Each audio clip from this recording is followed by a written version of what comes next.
Top 5 teams for Aiyuk. Bills, Nah, Steelers. He's basically said, don't go. It doesn't. It's not happening. Okay. It's not happening. And he's right. It's not happening. If it didn't, the only time it would happen was at the draft. That's when it would happen. But you think this is the NBA? It's not the NBA where it's yeah, exactly. By the way, you're right. That's exactly right. Let's trade Aiyuk for a 2025 first and trade him for a 2027 first. And a kid in seventh grade. Right? No, but and not have him this year. Right. Right, because we just got to get him off our books for free agency. That's just a different league, a different association in the NFL. The time to do it would have been right before the draft in Detroit. So you could then turn around and then take a very talented kid in the first round of the draft. And the Niners did both.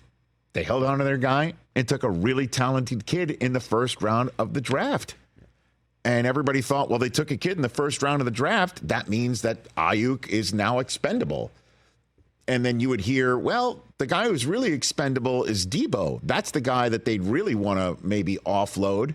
And they could do that during the season. I don't even imagine that could happen during the season. Why would you do it? You're loaded for, if it all fits under the cap right now, and you could figure out how to work something for Aiyuk to keep him happy and get him into camp, which he will be in camp at some point before the beginning of the season. My 2 cents.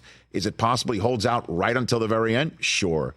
But that's always dangerous. That's how somebody shows up and has a soft tissue injury right off the bat. And I think this will get done. But one thing that's definitely not happening is these guys get traded. Why would they do that?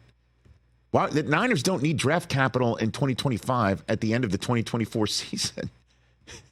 They need to beat the Chiefs if they're so fortunate to see them in the Super Bowl. You know? Catch the Rich Eisen Show every single day on the Roku channel, 12 to 3 Eastern, for free.